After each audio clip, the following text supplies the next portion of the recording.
প্ৰথমতে এই অনুষ্ঠানৰ মই আমাৰ শিক্ষা বিভাগৰ শিক্ষকগৰাকীক মই আগুৱাই আহিবলৈ অনুৰোধ জনাইছোঁ। শিক্ষা বিভাগৰ এডুকেশ্যন পঢ়াই তেখেতক মই আহিবলৈ অনুৰোধ জনাইছোঁ। ছাৰৰ নাম আলী হুছেইন ছাৰৰ বাবে এটা হাত চাপৰি দিব লাগে সকলোৱে। আলী হুছেইন ছাৰে ভাল পঢ়াই নে নাই? ভাল পঢ়াই। ছাৰক দিবলৈ একো নাই। ছাৰক আজি মই মোৰ ফালৰ পৰা মই গামোচা লৈ আগবঢ়াইছোঁ। ছাৰলৈ কি আগবঢ়াইছোঁ জানানে নাই? আজি 3 বছৰৰ মই ৰিজাল্ট শ্বীটটো চাই ইমান ভাল লাগিছে। ময়ো শিক্ষা বিভাগৰ এগৰাকী ছাত্ৰ হিচাপে, শিক্ষা বিভাগৰ এগৰাকী কাম কৰা চৰকাৰী চাকৰিয়াল হিচাপে তেখেতৰ ছাবজেক্টত সবচে হায়েষ্ট মাৰ্ক পাইছে। চ' ছাৰৰ বাবে আৰু এটা হাত চাপৰি দিব লাগে। তো ছাৰক ধন্যবাদ জনাইছোঁ।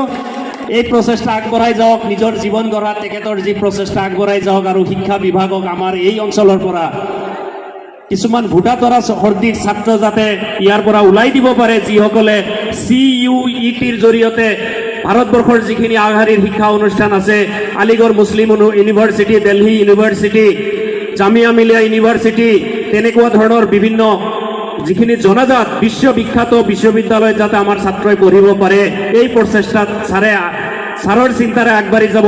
সকলোৱে সহায় সহযোগিতা কৰিম বুলি ইচ্ছা আছেনে নাই? সহায় সহযোগিতা কৰাৰ কেনেকে কৰিবা? তোমালোকে ভালকে পঢ়িব লাগিব, হয় না নাই? তো এইবাৰ কোনে কোনে লেটাৰ মাৰ্কছ পাব এডুকেশ্যনত? হাত উঠাই দিয়াচোন। য়েছ, সংখ্যা কমি গৈছে। লাষ্ট ইয়েৰ 13 জন আছিলে, এইবাৰ কমিছে কিয়? তোমালোকে কিন্তু আমাৰ চবৰ আগত প্ৰতিশ্ৰুতি দিছা। থেংক ইউ ছ' মাছ। তেওঁলোকৰ বাবে এটা হাত চাপৰি দিয়া। তো আলী হুছেইন ছাৰৰ দীৰ্ঘায়ু কামনা কৰিছোঁ। খুব ভাল লাগিছে। মই জিয়াউল হক ছাৰক ধন্যবাদ জনাইছোঁ। এনেকুৱা এটা অনুষ্ঠান এই অঞ্চলৰ পৰা আগবঢ়াই লৈ আহিছে, যিটো অনুষ্ঠানৰ ফলাফলত এটা বস্তু আমাৰ দেখা গৈছে যে প্ৰতি বছৰে বহু কেইগৰাকীকে ছাত্ৰ ছাত্ৰী ডিষ্টিংশ্যন লাভ কৰিবলৈ সক্ষম হৈছে, প্ৰথম বিভাগত উত্তীৰ্ণ হ'বলৈ সক্ষম হৈছে, আগবাঢ়ি যাবলৈ সক্ষম হৈছে। আমি বিচাৰোঁ তেওঁলোকৰ মাজৰ পৰা আমাৰ প্ৰয়োজন আছে IAS অফিচাৰ। কি প্ৰয়োজন আছে? কি প্ৰয়োজন আছে? DC প্ৰয়োজন আছে, SP প্ৰয়োজন আছে, চাৰ্কুল অফিচাৰ প্ৰয়োজন আছে, মেজিষ্ট্ৰেটৰ প্ৰয়োজন আছে। আৰু তোমালোকৰ মাজৰ পৰা ওলাই যাব পাৰিব বুলি আমাৰ আশা, আমাৰ বিশ্বাস, আৰু তোমালোকে আগবাঢ়ি যাব পাৰিবা। পাৰিবানে নাই? পাৰিবানে নাই? এইটো আৱাজ ইয়াৰ পৰা দিব লাগে যাতে গোটেই গাঁৱৰ মানুহে শুনি পায়। পাৰিবানে নাই?